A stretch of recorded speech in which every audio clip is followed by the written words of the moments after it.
Halo guys, ketemu lagi bareng gue Adele di channel Real Horror Story.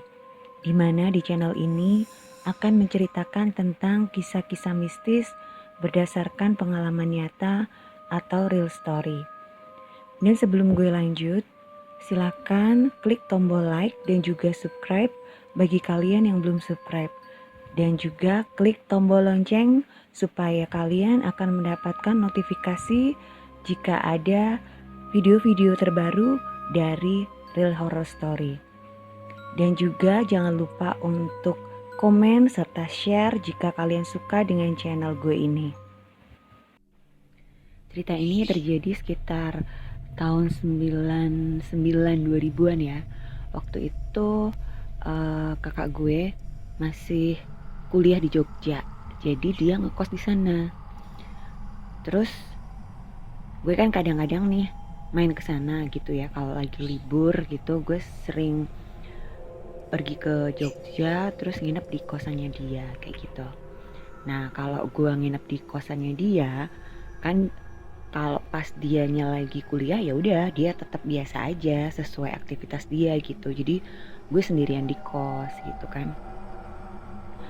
Nah waktu itu gue itu kan lagi mau mandi ceritanya, karena itu harus ngantri gitu kan, maksudnya kan gantian kan sama teman-teman dia sekosan. Jadi itu kosannya itu lumayan gede guys gitu, jadi ada dua lantai itu apa namanya,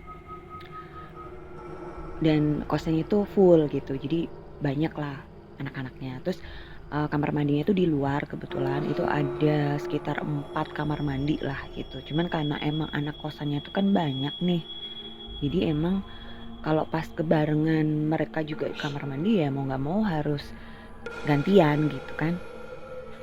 Nah jadinya gue tuh mandi emang udah agak malam guys, jadi ya habis maghrib gitu lah ya, gue baru mandi gitu kan.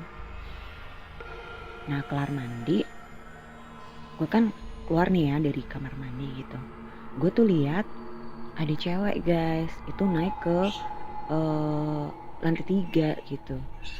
Jadi di lantai 2 itu kan ada tangga lagi tuh naik ke atas gitu. Tadinya gue nggak ngeh gitu kalau ternyata masih ada lantai atasnya gitu kan. Gue pikir tadinya cuma 2 lantai gitu, karena yang kelihatan dari luar itu kan emang cuma 2 lantai gitu kan.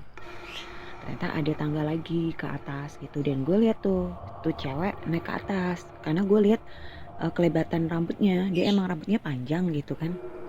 Ya dia pakainya biasa sih, cuman emang sepintas sih gue lihat pakai baju putih sih gitu. Cuman ya biasa aja, kayak cewek biasa lah gitu. Dia naik ke atas gitu, posisi udah naik tangga gitu kan. Jadi gue cuma lihat punggungnya doang kan sama rambutnya doang gitu. Ya udah kan gue nggak mikir apa-apa nih, ya gue pikir kan anak kosan di situ ya kan. Udah akhirnya gue balik nih ke kamar kosnya kakak gue. Nah kamar kosnya kakak gue itu emang di lantai 2, tapi dia itu kamarnya itu kayak di balkon gitu. Jadi itu ada satu balkon, kayak balkon gitulah ya. Nah itu ada kamarnya guys. Jadi itu ada terasnya gitu, depan kamar dia tuh ada balkonnya. Kalau yang lain itu kan di dalam nih, di dalam, jadi nggak ada balkon gitu. Nah dari kamar-kamar yang lain ke kamarnya kakak gue itu ada pintunya. Jadi kayak kamarnya kakak gue itu emang sendirian gitu, posisinya tuh di agak keluar gitu loh, kayak gitu. Jadi nggak nyampur sebelahan sama kamar-kamar yang lain gitu. Ya soalnya kan mungkin kakak gue udah lebih ngerasa privacy aja gitu, kalau beda kan, nggak sebelahan sama kamar-kamar yang lain kayak gitu. Ya udahlah, terus akhirnya kan gue balik ke kamar, gue nggak ada pikiran macem-macem kayak gitu. Sampai kemudian kakak gue tuh pulang kan dari kampus gitu. Terus itu sekitar ya jam 7-an lebih lah ya, kakak gue nyampe di kos. Terus dia ngomong, kamu udah makan belum, kayak gitu kan. Belum, ya udah ntar kita cari makan, aku mau mandi dulu, kata dia gitu kan. Ya udah, terus gue nanya nih sama kakak gue kan, mbak, di atas tuh ternyata ada kamar ya. Terus gue lanjutin kan, gue cerita gitu. Tadi habis aku mandi, aku lihat ada cewek naik ke atas. Emang di atas masih ada kamarnya. Gue nanya gitu kan. Tadi tuh ceweknya rambutnya panjang gitu. Cuman aku nggak lihat mukanya sih, orang dia udah posisi mau naik ke atas gitu. Jadi cuman lihat punggungnya aja sama pelibatan rambutnya. Rambutnya tuh panjang ya, hampir sepinggul lah. Gitu gue cerita kayak gitu kan ke kakak gue. Terus kakak gue tuh bilang gini, nggak ada, kamarnya tuh cuma lantai 1 sama lantai 2 doang. Atas itu tuh tempat jemuran, kata dia gitu. Terus gue ngomong, oh ya berarti mungkin tuh cewek mau jemur baju kali ya gitu. Nah terus kakak gue bilang gini, ya cuman di sini tuh nggak ada yang rambutnya panjang, kata dia gitu. Semua tuh rambutnya pendek-pendek ya, kalaupun ada yang rambutnya panjang tuh paling cuman sebahu lebih dikit, lebih dikit gitu kan, nggak ada yang sampai sepinggul gitu rambutnya. Kebetulan anak-anak yang kos di situ tuh emang nggak ada yang rambutnya sepanjang itu kayak gitu kan. Nah terus gue bilang, loh masa sih gitu kan, tapi tadi aku lihat gitu kan, itu cewek emang rambutnya panjang naik ke atas, anak baru kali. Gue kan ngomong kayak gitu. Terus kakak gue bilang gini, emang yang ngekos di sini siapa sih, kata dia gitu. Kok malah jadi kamunya yang ngeyel, dibilangin anak sini nggak ada yang rambutnya panjang, kata dia gitu. Terus ya udahlah, akhirnya kan gue males nih debat gitu kan. Ya udah, akhirnya gue diem aja gitu, nggak yang ngelanjutin pertanyaan gue gitu. Jadi udahlah, nggak usah dibahas gitu ya kan. Terus beda hari lah ya gitu, beda hari posisinya gue masih main nih di situ, jadi masih nginep di situ lah. Ada gue kan kalau nginep kan biasanya 2 hari 3 harian di situ gitu ya, kalau emang pas sekolah gue lagi libur gitu. Terus kebetulan kakak gue ini kan juga ada kegiatan gitu di kampus, dia emang udah ngomong gitu kan, dia kan nelfon gitu. Terus dia bilang, Dek aku pulangnya agak maleman gitu kan, mungkin bisa jam 9-an nyampe kos, kata dia gitu. Kamu kalau lapar beli sendiri aja, itu kamu jalan dikit ke depan itu ada warung-warung, kata dia gitu kan. Ada duit kan, kata dia gitu. Terus aku terus ya udah gue jawab ada gitu. Ya udah gampang lah, gue jawab gitu kan ke kakak gue. Nah waktu itu udah sekitar jam 7 lebih dikit lah ya gitu. Gue tuh lapar sebenarnya guys gitu, udah mulai perut gue tuh udah mulai keroncongan gitu kan. Cuman gue tuh lagi mager banget, gue males gitu keluar, apalagi kan udah terlanjur jam 7 gitu kan, udah malam. Ya sebenarnya belum malam-malam banget, cuman kan gue bukan anak situ ya kan. Gue rada-rada males aja gitu keluar nyari makan gitu kan.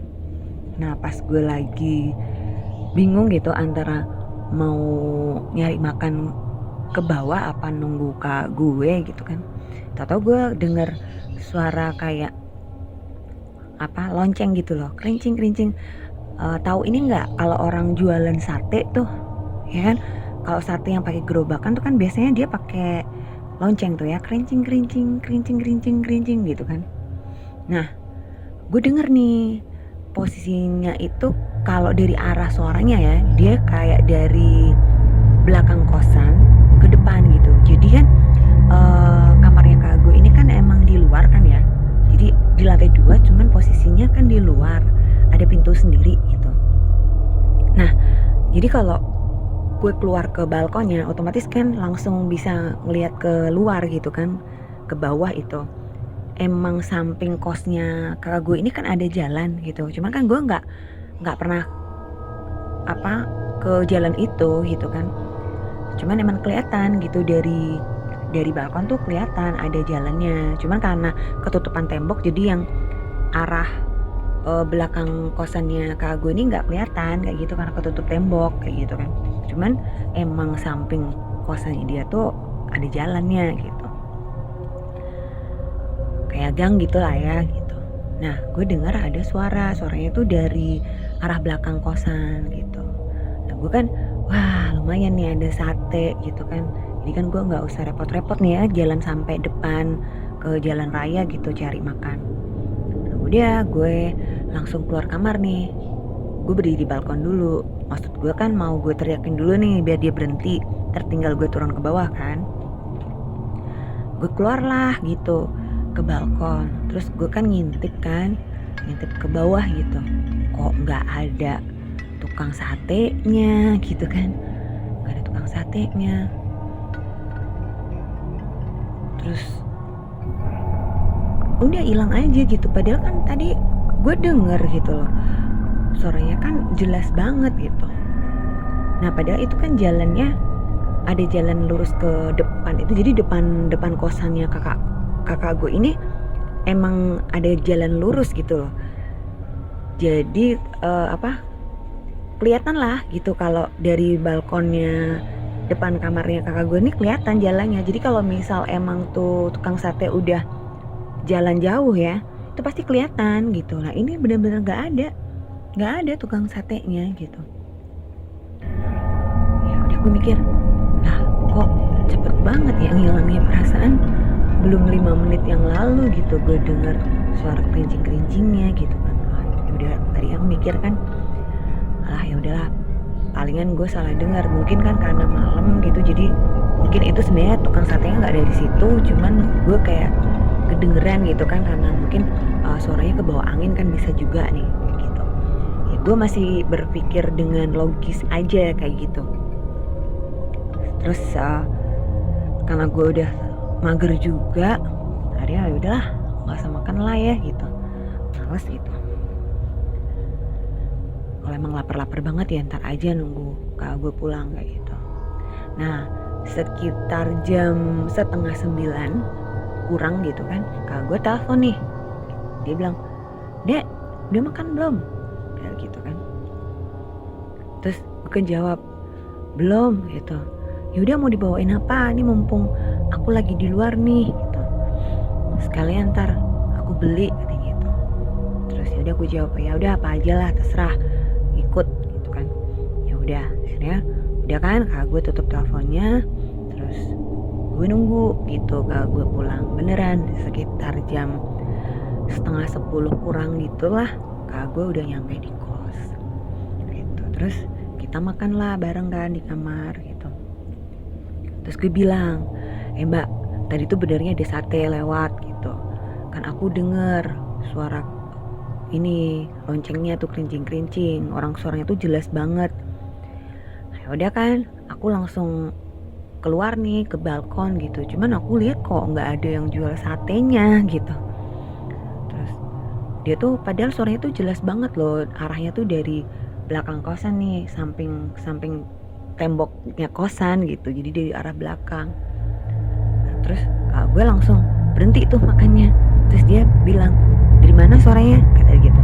"Dari belakang kosan. Ini dari samping sebelah kiri tembok nih, arah belakang." Gitu kan. Terus dia bilang, "Gak mungkin lah, itu kan jalan buntu," kata dia gitu. Terus ya mungkin bisa aja kan itu tukang sate habis ngejualin orang di situ. Gue tuh jawab ngasal gitu kan. Ya siapa tahu kan, gue juga gak ngerti ya, mungkin dia dari depan jalan ke belakang, mungkin di belakang kosannya kakak gue tuh masih ada rumah gitu kali gitu kan, meskipun itu gang buntu gitu. Terus kakak gue bilang gini, "Nggak ada kali, ini kosan tuh cuman ini doang yang di jalan ini gitu, yang lainnya tuh di depan loh," gitu kan kata dia gitu. "Dan lagian tuh belakang kosan ini kan makam," kata dia gitu. Jadi itu emang ada gang gitu kan, jalan itu tapi buntu, dan itu menuju ke makam gitu. Jadi kayak pemakaman kampung gitu loh guys, kayak gitu. Ya arah pemakamannya itu emang nggak di belakang kosannya kakak gue persis gitu, cuman emang itu bangunan terakhir di gang itu kayak gitu. Karena terus itu jalan emang menuju ke makam aja udah gitu. Jadi emang nggak ada arah keluar lain gitu, akses keluar lain, jalan yang lain tuh nggak ada gitu. Jadi nggak mungkin kalau emang gue denger suara yang jual sate itu dari arah belakang kosannya kak gue. Nah, si tukang sate itu munculnya dari mana? Kan kayak gitu kan, logikanya kan kayak gitu. Terus gue kan masih ngeyel gitu, masa sih gitu. Terus dia bilang, ya kalau nggak percaya besok kamu lihat aja sendiri tuh jalan ke samping, nanti pokoknya jalan aja lurus, ntar kan sampai di makam, kata dia gitu. Ya udahlah, akhirnya gue nggak bahas lagi gitu. Intinya udah, terus kita ngelakuin aktivitas seperti biasa lah, kayak gitu kan. Nah, di besokannya gitu kan, besokannya persis nih, itu kan udah malam, kita udah tidur lah intinya kayak gitu. Besokannya udah aktivitas biasa, kebetulan kak gue tuh kuliahnya kan juga siang gitu kan, jadi dia nyantai gitu pagi, cuman emang dia ada ke bawah gitu, pas gue masih di kamar dia ada ke bawah ngumpul sama teman-temannya kayak gitu. Terus udah gitu dia balik lagi ke atas, terus dia bilang, Dek, sini aku mau cerita, kata dia gitu. Apaan gitu kan, tahu nggak tadi malam tuh pada heboh tuh anak kosan depan, kata gitu. Nah jadi depan kosannya kak gue ini emang ada kos-kosan gitu, cuman ada seberang jalan gitu kan, seberang jalan itu ada kosan, dan itu kosan cowok. Kalau kosannya kak gue ini kan kosan cewek nih kayak gitu. Nah terus kak gue cerita lagi, itu kosan depan itu lagi pada heboh gitu, soalnya ada kejadian horor tadi malam, gitu gitu. Terus gue bilang, kejadian horor apaan? Dia ngomong gini, semalam kamu dengar ada suara orang jualan sate kan, kata dia gitu. Iya, gue jawab gitu kan. Emang jam berapa kamu dengarnya, kata gitu. Ya masih jam 7-an lah, jam 7-an lebih mungkin ya gitu. Kan akunya lagi bingung sebenarnya, mau ke bawah nyari makan apa mau nunggu tukang makan lewat gitu, kayak bakso atau apalah kayak gitu kan.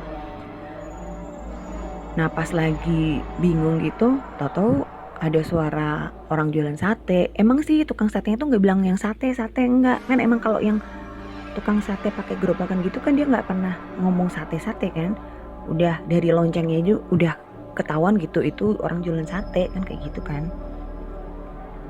Nah terus kak gue bilang gini, nah semalam itu ternyata anak kosan depan itu beli sate, kata dia gitu. Ada orang jualan sate itu ya sekitar mungkin jam-jam 11-an mungkin ya, jam 11 hampir jam 12 gitu. Itu dia ngeberhentiin sate terus beli kayak gitu. Nah pas mau bayar gitu kan, itu duitnya kan jatuh.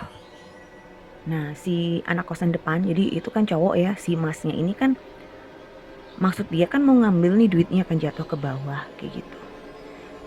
Dia ngebungkuk lah ngambil duit ya kan. Pas dia tuh nggak sengaja melihat ke bawah gerobak satenya guys. Ternyata guys, itu tukang satenya nggak ada kakinya guys. Jadi dia itu ngambang gitu. Dan itu ternyata tukang satenya itu lidahnya panjang banget guys. Dan itu lidahnya itu hampir nyentuh tanah kayak gitu guys. Kan emang si masnya ini tadinya nggak merhatiin mukanya bapak satenya gitu, emang bapak satenya ini kan nunduk terus gitu kan. Jadi masnya kan pesen gitu, Pak beli sate gitu. Dia tuh cuman kayak ngangguk gitu, nggak jawab apa-apa, langsung ngebikinin satenya gitu, nggak nanya-nanya berapa. Nah kebetulan juga anak kosannya ini kan langsung nyebut seporsi kan gitu kan. Jadi si bapak ini udah gak naik-naik lagi. Nah habis dia ngeliat kayak gitu, langsung pingsan guys si masnya ini kayak gitu. Terus kebetulan ada teman kosannya dia yang baru balik gitu kan, mungkin habis main atau habis ngerjain tugas, gak tahu juga ya. Dia baru balik, dia nemuin temennya itu kok tiduran di depan kosan gitu, di jalan kan kayak gitu. Terus dibangunin, ngapain ketidur di jalan kayak gini, kata gitu kan. Terus ceritalah dia, dan heboh lah itu satu kosan kayak gitu guys. Nah, terus makanya kan kok rame-rame gitu, ada di bawah rame-rame, makanya kakak gue kan ke bawah tuh, ternyata lagi pada cerita di bawah, lagi pada heboh cerita itu kayak gitu. Terus waduh, ngeri juga ya, ternyata gue pikir gitu. Ya udahlah. Terus ceritanya kan itu udah beda hari lagi gitu, jadi ya beberapa bulan kemudian lah ya, ini udah beda cerita gitu, tapi masih di kosannya kakak gue gitu. Kebetulan kakak gue ini kan sempet sakit gitu, dia sempat sakit dan harus operasi di rumah sakit gitu. Dia dioperasi di rumah sakit Sarjito Jogja kan. Nah, waktu itu kan yang giliran jaga itu nyokap sama bokap gue gitu. Cuman bokap gue masih di rumah gitu, jadi nyusul gitu, karena harus ada yang beberapa yang dikerjain juga, jadi dia bolak-balik. Jadi nyokap gue nih yang nungguin gitu kan di rumah sakit. Nah cuman karena ada yang harus diambil di kosan, akhirnya nyokap gue kan pulang gitu kan, maksudnya balik ke kosannya kakak gue gitu, mungkin mau ngambil baju atau apa kayak gitu. Terus dia ke kosannya kakak gue, naiklah kan ke lantai 2 gitu, ke kamarnya kakak gue. Terus pas dia buka kamar kan, ternyata kamarnya kakak gue tuh bocor guys. Jadi apa sih, kayak rembes gitu loh, jadi kayak bekas habis hujan. Emang itu kan lagi musim penghujan gitu, sering hujan, dan ternyata kosannya kakak gue itu rembes gitu, jadi lembab kan otomatis karena basah, ada bekas lelahan-lelahan air gitu kan di tembok. Nah itu jadinya kan lantainya terus jadi agak basah otomatis gitu. Jadi akhirnya nyokap gue ini ngepel gitu loh, ngepel lantai kamarnya kakak gue gitu kan. Pas nyokap gue lagi ngepel, dia kan posisinya kan ngebelakangin pintu gitu kan. Dia ngebelakangin pintu sambil jongkok kan ngepelnya tuh gitu. Nah pas nyokap gue tuh maksudnya mungkin mau nyuci pelnya gitu kan, dia balik badan sambil berdiri gitu. Nyokap gue kaget, ada cewek guys udah berdiri depan pintu. Itu tuh pagi-pagi loh guys, padahal guys ya mungkin sekitar jam 7 jam 8an pagi lah gitu, masih pagi gitu kan.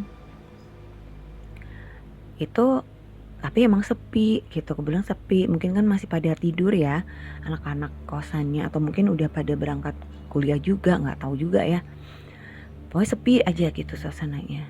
Itu udah berdiri guys, ya kan nyokap gue kan kaget nih, nggak ada suaranya juga, nggak ada suara orang ngebuka pintu gitu kan, karena kan pintunya itu masih ketutup loh guys, yang pintu samping, jadi yang arah masuk ke dalam gitu kan. Kosannya kakak gue ini kamarnya kan emang di teras gitu kan, ada pintu sendiri gitu.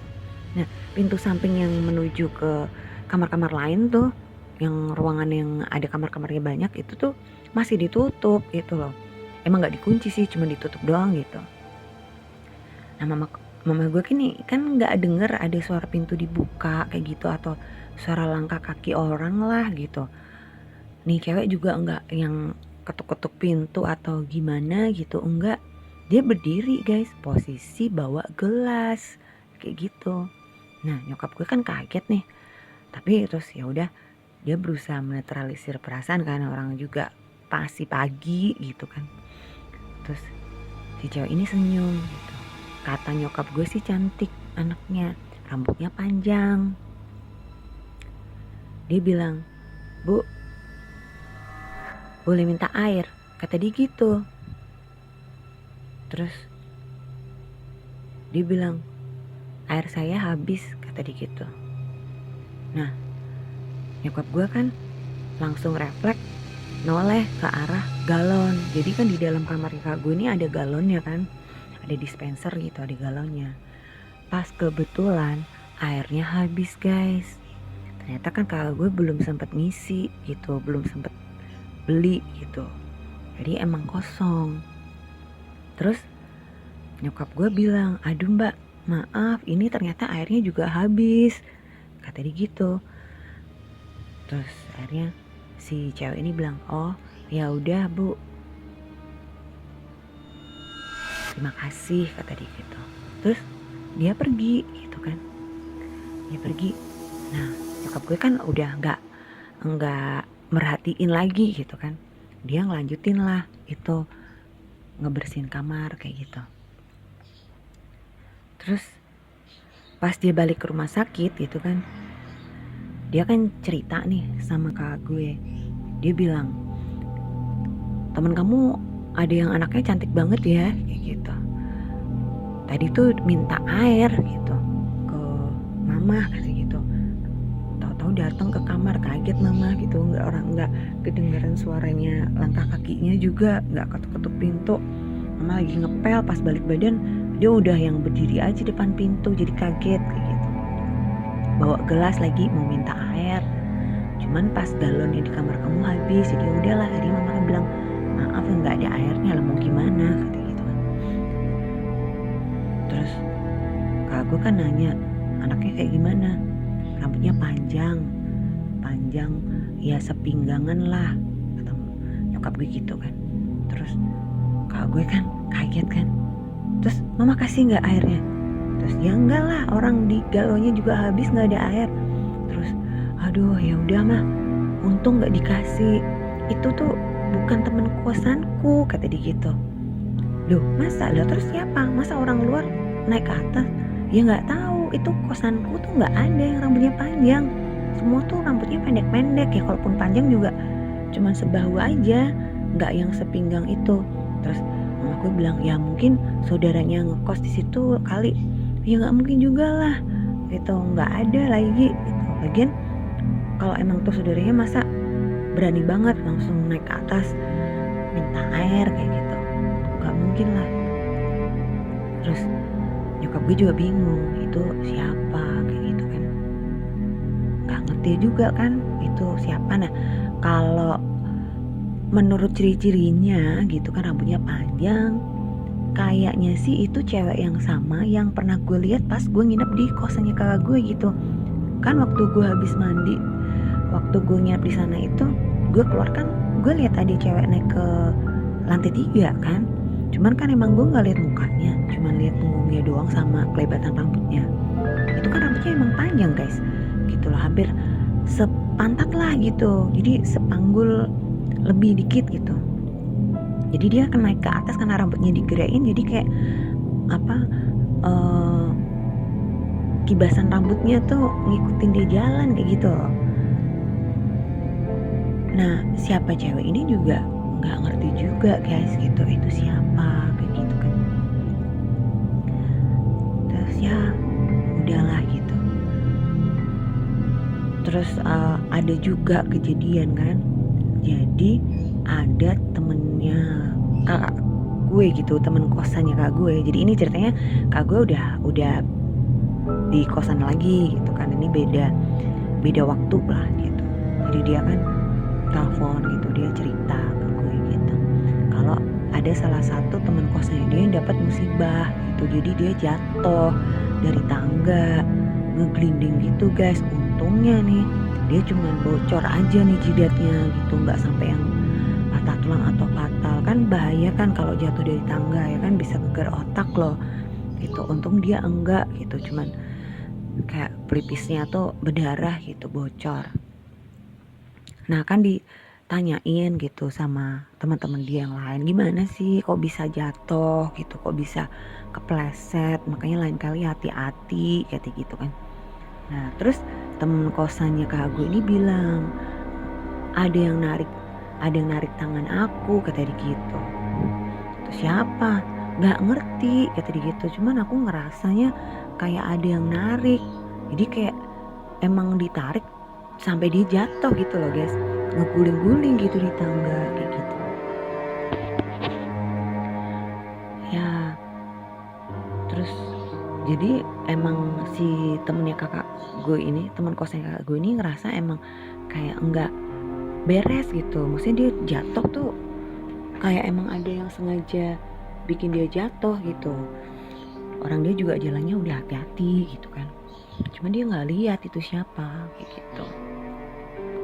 Ya gitulah guys, itu kejadian di kosannya kakak gue gitu, yang ternyata emang kosannya itu lumayan angker guys, kayak gitu. Terus ternyata dari cerita-cerita anak kosan yang dulu pernah ngekos di situ, itu ternyata mereka juga pernah dilihatin guys. Jadi emang bener itu cewek yang rambut panjang itu penunggu di lantai 2 kayak gitu. Jadi dia sukanya itu antara di lantai 2 dan lantai 3 kayak gitu. Terus yang di bawah, yang di lantai 1 mau ke lantai 2 yang di tangga itu kayak ada anak kecil gitu loh guys. Jadi kayak semacam tuyul gitulah, itu pernah ada yang lihat di situ dan emang agak jahil gitu. Nah untungnya ya si cewek yang rambut panjang itu kan minta air ke nyokap itu nggak dikasih gitu. Coba kalau dikasih, nggak ngerti lah, itu kan bahaya juga kan. Jadi kayak kalau kita kasih kan berarti kayak ngasih makan gitu loh. Ya bisa jadi kan dia minta korban gitu ya, nggak tahu juga, walau-walam ya, nggak ngerti gitu. Ya itu tadi gitu. Terus akhirnya kakak gue kan pindah nih dari kosan itu, karena emang kosannya juga ternyata bocor kan ya guys, kan nggak sehat juga kalau ditinggalin gitu. Kalau kata si ibu kosnya sih sebenarnya udah dibenerin kayak gitu, cuman ya kayak gitu terus kamar itu gitu, jadi rembes terus kayak gitu, jadi emang lembab. Waktu kak gue ngekos di situ awal-awal kan masih musim panas gitu, jadi nggak ngerti kalau ternyata kalau hujan itu suasananya jadi lembab banget guys, kayak gitu. Terus akhirnya udah kak gue udah nggak ngekos di kosannya dia yang itu kayak gitu, dia udah pindah gitu kan. Nah itu tadi guys cerita gue tentang kosan horornya kakak gue. Kalau kalian suka dengan cerita gue kali ini, silakan like dan juga share video gue ini ke teman-teman kalian. Dan jangan lupa untuk komen juga ya di kolom komentar kalau kalian suka sama video gue kali ini. Juga buat kalian yang belum subscribe ya, silahkan subscribe dan nyalakan juga loncengnya supaya kalian bisa mendapatkan notifikasi jika ada video-video baru yang di-update oleh Real Horror Story. Nah buat kalian juga yang kepengen bergabung cerita nih, yang mungkin punya pengalaman mistis, kisah nyata gitu kan, pengalaman horor kalian, bisa kalian kirimkan ke email Real Horror Story yang tercantum di deskripsi. Nanti cerita-cerita kalian bakalan gue bacain di episode-episode berikutnya. Oke guys, sampai di sini dulu. Jangan lupa jaga kesehatan dan jangan lupa bahagia. Sampai jumpa.